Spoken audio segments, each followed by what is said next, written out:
তোমরা যারা এবছর মানবিক বিভাগ থেকে গুচ্ছ বিশ্ববিদ্যালয়ে ভর্তি পরীক্ষা দিবে, তোমাদের ভর্তি পরীক্ষা কিন্তু আগামী এপ্রিল মাসের 3 তারিখে। অর্থাৎ তোমাদের হাতে মোর অর লেস 29 দিন মতন টাইম আছে। এখন থেকে, আজকে থেকে, তুমি এই আজকে ভিডিওটা যখন থেকে দেখতেছো, এখন থেকে তোমার হাতে আর 29 দিন টাইম আছে। এই যে ভর্তি পরীক্ষা, এইটাই তোমার এই বছরের লাস্ট ভর্তি পরীক্ষা।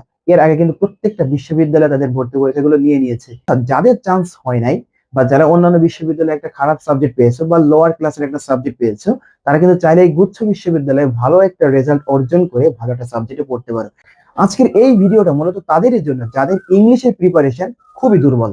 যারা গুচ্ছ বিশ্ববিদ্যালয়ে ভর্তি পরীক্ষা দেবে, তোমাদের লাস্ট পরীক্ষা, তোমরা যারা ইংলিশে দুর্বল, তোমাদের জন্য এইখানে এই ভিডিওটা, যে তোমরা গুচ্ছ বিশ্ববিদ্যালয়ে ভর্তি পরীক্ষার জন্য আসলে কি কি পড়বে। তোমরা যারা মানবিক বিভাগে রয়েছে, তারা এই যে ভিডিওতে আমি যে টপিকগুলো এখন বলবো, এই টপিকগুলো পড়লে ইনশাআল্লাহ গুচ্ছ বিশ্ববিদ্যালয়ের যে ধরনের প্রশ্ন আসবে, অর্থাৎ 35 মার্ক তোমাদের ইংলিশে, সেই 35 মার্কের ভিতরে এখান থেকে মিনিমাম 90% উপরে তোমরা কমন পাবে ইনশাআল্লাহ। প্রথমে বলে রাখি, এখানে যে টপিকগুলো আমি বলছি, এই টপিকগুলো কিন্তু বিগত বছরের যে বিশ্লেষণ, বিগত বছরের যে প্রশ্ন বিশ্লেষণ করে সেখান থেকে বের করা হয়েছে।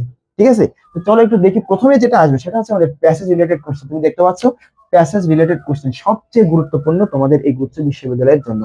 ঠিক আছে, ইংলিশ পার্টে প্যাসেজ রিলেটেড কোশ্চেন, অর্থাৎ যে কোনো ধরনের একটা প্যাসেজ তারা উঠাই দিতে পারে, যে সেখান থেকে 2টা 3টা 4টা 5টা প্রশ্ন তারা কি দিয়ে দিতে পারে।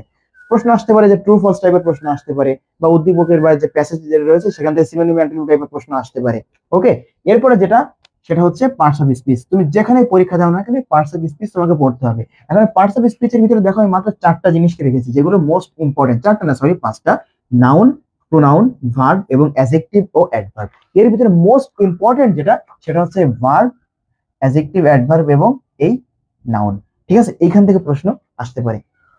এরপরে আসো রাইট ফর্ম অফ ভার্ব। তাহলে তোমার প্রশ্ন করতেই পারে যে ভাই তাহলে এই ভার্বটাকে আর এই ভার্বটাকে, দেখো এই ভার্বের ভিতরে যেটা রয়েছে সেটা হচ্ছে তোমার transitive verb, intransitive verb, জিরান্ড participle, যে ব্যাপার স্যাপার গুলো, বিভিন্ন টাইপের যে ভার্ব গুলো রয়েছে, factitive verb, cognate verb, state verb, এই যে ভার্ব গুলো রয়েছে, এই ভার্ব গুলো টাইপের এখানে তোমাকে পড়তে হবে।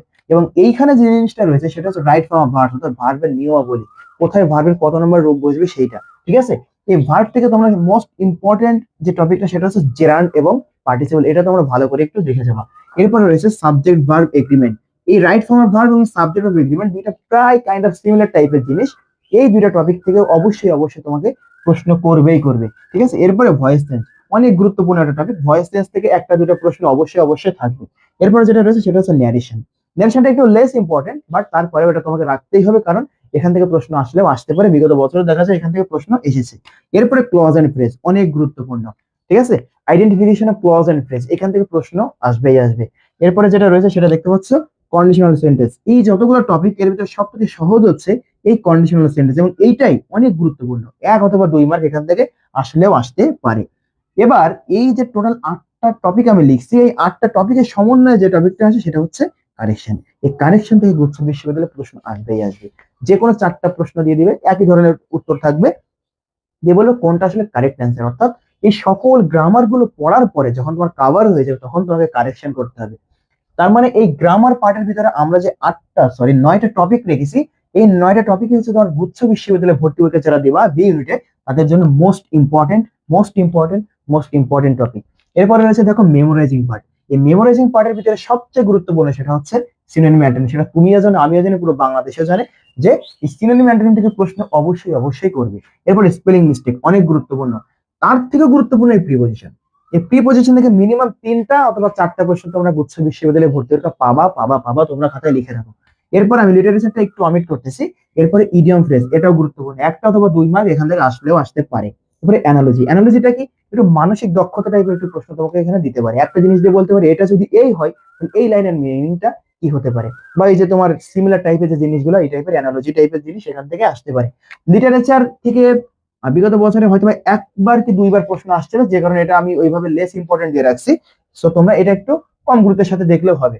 তারপরে তোমরা যারা লিটারেচার পড়তে চাও বা লিটারেচার পড়বা, তারা আমার পেজে মাস্টার বইয়ের যে লিটারেচারের যে পিডিএফ সেটা দেওয়া আছে, সেটা তোমরা চাইলে ওখান থেকে খুঁজে নিতে পারো। যদি না পাও, তাহলে অবশ্যই এই যে ভিডিওর লিঙ্কে, এই ভিডিওর কমেন্ট বক্সে কমেন্ট করলে অবশ্যই তোমরা এই লিটারেচারের পিডিএফ চাইলে পিডিএফটা দিয়ে দেবো। ঠিক আছে, এরপরে আসো আসলে এই যে টপিক গুলো আমরা বললাম, এখান থেকে এসে বিগত বছরে কোন টপিক থেকে কত ধরনের প্রশ্ন আছে বা কতগুলো করে প্রশ্ন, সেটা আমরা একটু দেখি।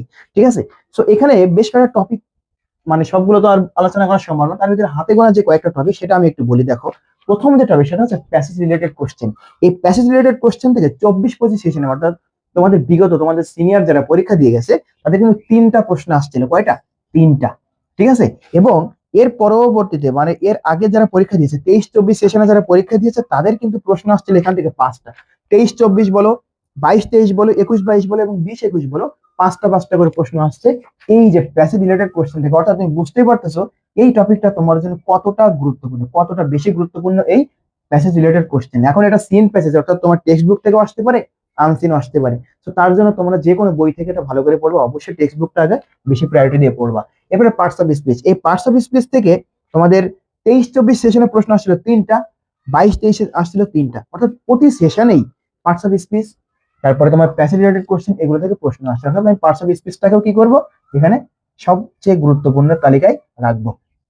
এরপরে রয়েছে রাইট ফর্ম আর ভার্ব। দেখো এই রাইট ফর্ম আর ভার্ব থেকে 23-24 সেশনে 5টা প্রশ্ন আসছিল এবং 22-23 আসছিল 5টা।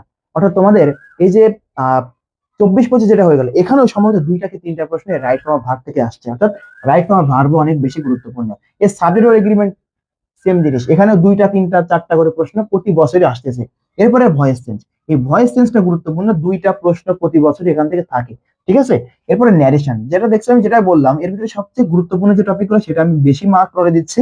এরপরে যেটা থাকবে সেটা হচ্ছে কারেকশন এবং এই যে কন্ডিশনাল সেন্টেন্স, এইটা অর্থাৎ তোমরা চাইলে ক্লজ এন্ড ফ্রেজ, এটাও গুরুত্বপূর্ণ। অর্থাৎ এখানে 9টা যে টপিক 9টাই গুরুত্বপূর্ণ, বাট তার ভিতর থেকে সবচেয়ে বেশি যেখান থেকে প্রশ্ন আসে সেটা হচ্ছে right form of verb, subject of agreement, voice change, parts of speech, passage related যে কোশ্চেন এখান থেকে। এবং মেমোরাইজিং পার্ট থেকে অবাক করার ব্যাপার হচ্ছে মেমোরাইজিং পার্ট থেকে সবচেয়ে গুরুত্বপূর্ণ প্রিপোজিশন, 3টা 4টা 5টা করে প্রতি বছরে এখান থেকে প্রশ্ন আসে। ঠিক আছে।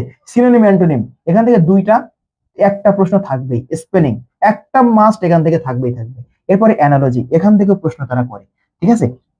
ইডিয়াম ফ্রেজ থেকে একটা না একটা প্রশ্ন আসবে। অর্থাৎ এইখানে যে টপিকগুলো আমি লিখছি সকল যে টপিকগুলো সবগুলাই মোস্ট ইম্পর্টেন্ট। তার ভিতর থেকে সবচেয়ে বেশি গুরুত্বপূর্ণ কোনটা কোনটা বললাম হচ্ছে preposition, passage related question, right form of verb, তারপর subject of agreement, voice change, synonym antonym এবং স্পেলিং মিস্টেক এবং অ্যানালজি। এই যে টপিকগুলো তুমি যদি ভালো করে পড়তে পারো তাহলে আশা করা যায় তোমরা যারা এখনো পড়াই শুরু করো নাই, পড়াই এখনো তোমাদের স্টার্ট হয়নি বা তোমরা আসলে বুঝতেছো না কোন কোন টপিকগুলো পড়বা উচ্চ বিশ্ববিদ্যালয়ের জন্য, তারা এই টপিকগুলো আমার দেওয়া টপিকগুলো পড়ো। ইনশাল্লাহ তোমার পরীক্ষায় অবশ্যই অবশ্যই এখান থেকে কমন আসবে। পরীক্ষা কমন আসলে অবশ্যই আমাকে একটা থ্যাঙ্কস দিয়ে ধন্যবাদ জানাতে ভুলবে না। আসসালামু আলাইকুম।